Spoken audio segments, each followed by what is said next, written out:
La próxima vez que visites un sitio arqueológico y quieres entenderlo en detalle y saber qué ruinas esperar, te recomiendo que hagas una pregunta muy importante y es: ¿de dónde sacaban el agua que bebían? La respuesta a esta pregunta es clave para poder interpretar correctamente las ruinas y entender el nivel de avance tecnológico de su gente. Esto es Aventuras a pie de página y soy Esteban, su guía de hoy. En este video me voy a limitar a comentar sobre la Grecia antigua y sobre los lugares que he visitado, pero la pregunta y las respuestas pueden aplicarse a otros lugares. Además, al final del video voy a comentar sobre el caso particular de Atenas. Empezando con la época romana, la pregunta es más fácil de responder, porque los romanos contaban con la tecnología y el conocimiento para construir grandes acueductos y eran capaces de traer agua de manantiales salvando dificultades enormes. En Grecia quedan restos de varios acueductos romanos, en ciudades fundadas por ellos mismos como Patra y Nicópolis, donde no solo se pueden ver los acueductos, sino también infraestructura relacionada con los mismos, como decantadores, cisternas y grandes baños.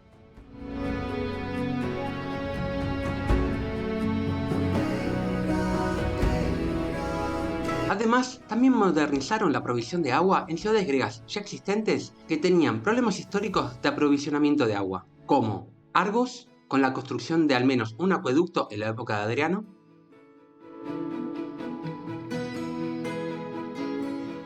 Pireo, con la extensión del acueducto de Atenas por las murallas largas,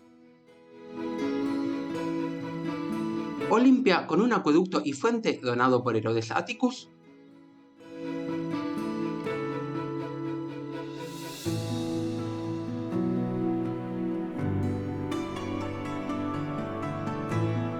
y Eleusis, cuyos restos llegaron hasta hoy, pero no parecen romanos.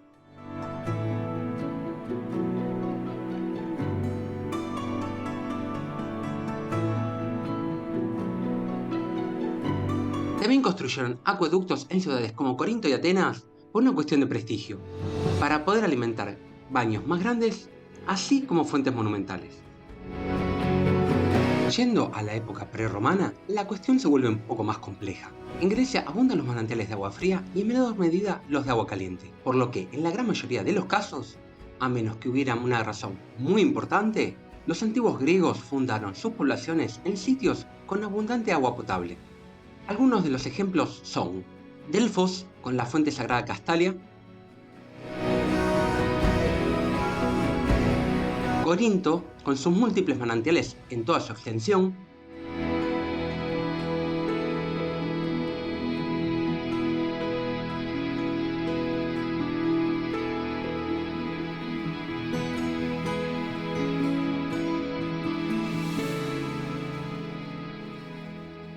Acrocorinto, la Acrópolis de Corinto, con su fuente Pirene, protegida por una bóveda romana,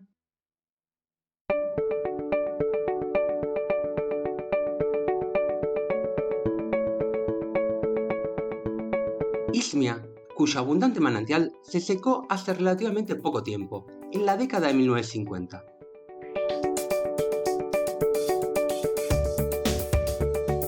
Antigua Termós, con fuentes de agua fría y caliente, donde todavía se puede ver la fuente fría ubicada en la plaza del pueblo actual, mientras que aún no se ha encontrado la fuente termal.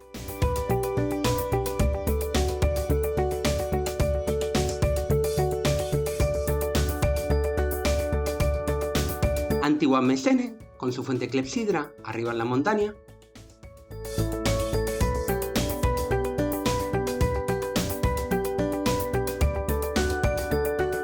Trecén, con un manantial en el cañón de la montaña que no filmamos, pero se pueden ver fuentes junto al Asclepío.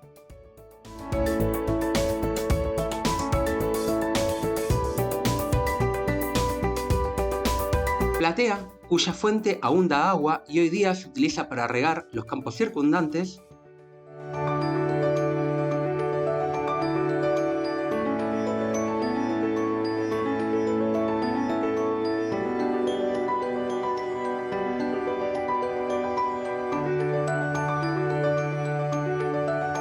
Y Eníadas, cuyo manantial no visitamos por estar la zona inundada, por falta de desagüe adecuado del propio manantial. Otros lugares que fueron fundados específicamente por la existencia de manantiales eran los asclepíos, templos dedicados al dios Asclepios, dios de la salud, y que funcionaban como hospitales. Ejemplo, en el Asclepío de Antigua Corinto todavía se ve agua corriente.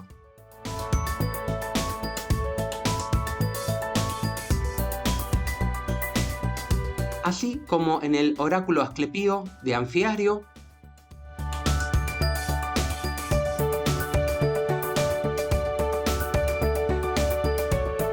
y en el Asclepio de la isla de Kos, uno de los hospitales más importantes de la antigua Grecia y lugar de origen del padre de la medicina moderna, Hipócrates. También existen casos de otros templos construidos sobre manantiales, como este templo dedicado a Apolo en Inoi, cerca de Marathón,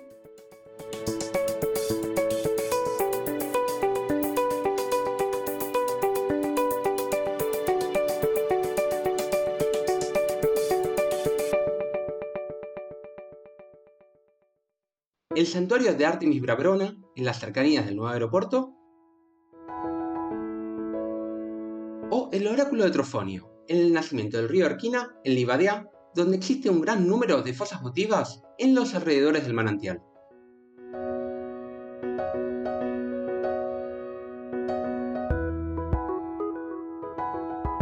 En estas épocas surgieron los primeros grandes acueductos, aunque mucho más rudimentarios que los romanos y que utilizaban cañerías de cerámica y funcionaban por gravedad. Para los sitios sin manantiales había que recurrir a la recolección de agua de lluvia o bien a pozos subterráneos.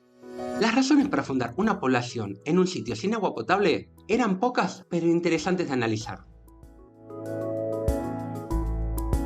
La primera es por protección o seguridad.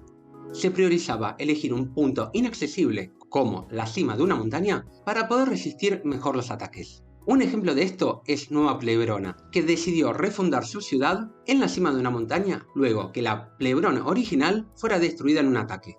En este caso, su solución fue la recolección de aguas de lluvia y tenían un complejo sistema de cisternas que incluía cisternas pequeñas hasta enormes. El segundo era el acceso a recursos valiosos, como por ejemplo metales preciosos, como era el caso de las minas de plata de Labrio y de Tóricos. El agua era necesaria también para lavar los minerales extraídos de la mina y tenían un sistema de reutilización de agua avanzado. Se pueden ver muchísimas piscinas de lavado, así como cisternas.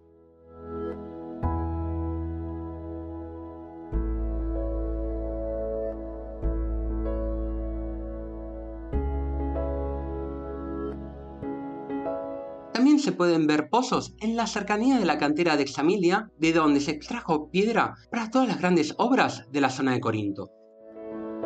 La tercera era un buen acceso al mar. La localización era elegida por ser un buen puerto y no por contar con agua potable. Este es el caso de Pireo, Eleusis y Salamis o Salamina. En estos tres casos se recurría a la extracción de agua de pozos y a la recolección de agua de lluvia. En la estación de metro Dimotikotheatro de Pireo existe una exposición fantástica sobre la relación del pueblo de Pireo con el agua. La cuarta era por cuestiones religiosas, cuando se consideraba el lugar como sagrado por alguna razón. Un ejemplo interesantísimo es el Hereo de Peracora, el santuario dedicado a la esposa de Zeus, Hera, y que tiene en su extensión múltiples cisternas para almacenar agua de lluvia, algunas enormes, y donde se cree que se implementó la primera bomba de agua mecanizada del mundo. Y por último, es estar en las cercanías de una población importante, probablemente con agua abundante, pero en un sitio donde el agua no llegaba. Un ejemplo es si la zona estaba por arriba del nivel del nacimiento del manantial. Esto se puede ver en sitios como Cencreas, una zona famosa por la abundancia de agua y donde algunos de sus manantiales abundan agua, y donde se pueden ver pozos de extracción en lugares elevados. De época micénica podemos nombrar la población de Orcomenos, que contaba con un manantial enorme a poca distancia y que aún genera abundante agua. Así como hablar de Miceno, que obtenía su agua de un manantial a 300 metros extramuros y que era canalizado a una cisterna intramuros, cuyo acceso se podía cerrar en caso de ataque. La fortaleza micénica de Tirinto contaba con 2 pozos subterráneos para resistir asedios, aunque no sabemos si eran cisternas para agua de lluvia o pozos. Y viajando más atrás en el tiempo, contamos solo con un ejemplo: Lerna, en el Peloponeso, una población donde quedan rastros de habitación desde el 5900 a.C. hasta tiempos micénicos, y que fue fundada en las cercanías de un famoso manantial, que todavía da agua, y era el mítico lugar donde se escondía la serpiente de múltiples cabezas, Hidra. Y respecto a Atenas, y más particularmente a la zona de la Acrópolis, es esta la razón por la que fue ocupada en la prehistoria. La montaña sagrada era el lugar ideal para un asentamiento, porque ofrecía las dos cosas más importantes: protección en forma de laderas abruptas y agua potable que brotaba de dos fuentes. Se cree que la cantidad de agua fluctuó con el paso del tiempo, por lo que fue necesario, en tiempos micénicos, hacer un pozo enorme en la Acrópolis para llegar al nivel del agua. En tiempos clásicos se creó una fuente con el nombre Clepsidra en la ladera norte de la Acrópolis, mientras que junto a la otra fuente, en la ladera sur, se creó el Asclepio o hospital. No obstante, el agua de la Acrópolis no fue suficiente para una población creciente, por lo que en la mitad del siglo VI a.C., el tirano Pisístrato mandó a construir un acueducto de 13 kilómetros de largo que canalizaba agua de un manantial en el monte Mitos, al este de Atenas, donde se encuentra actualmente el monasterio de Kesarianí. Este acueducto era totalmente subterráneo y fue construido con túneles y secciones de cerámica. Fragmentos de este acueducto fueron encontrados en las obras del metro de la línea azul de Atenas y se encuentran expuestos dentro y fuera de las estaciones Sintagma y Evangelismos. No obstante, no todos los barrios de la Atenas prerromana contaban con agua del acueducto, como queda en evidencia en el monte Filopapo, donde se pueden ver múltiples canalizaciones y cisternas para almacenar agua de lluvia.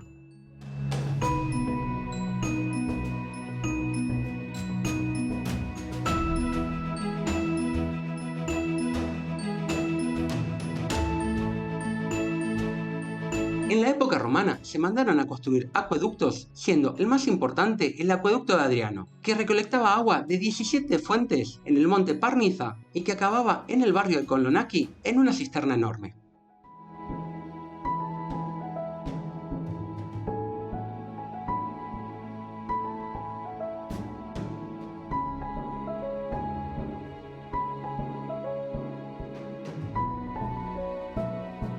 También quedan restos de otros acueductos romanos posteriores. Y como bonus, queríamos contar que el acueducto romano se mantuvo en funcionamiento casi hasta nuestros días, cayendo temporalmente en desuso durante el periodo otomano. Una riada en 1935 destruyó el conducto en su paso sobre el río Cefiso y ese incidente puso fin al acueducto de Atenas. Actualmente existe un plan de la compañía de agua EIDAP de restaurarlo y ponerlo nuevamente en funcionamiento. Si les gustó este video, los invitamos a ver nuestra serie sobre las ruinas de la antigua Grecia.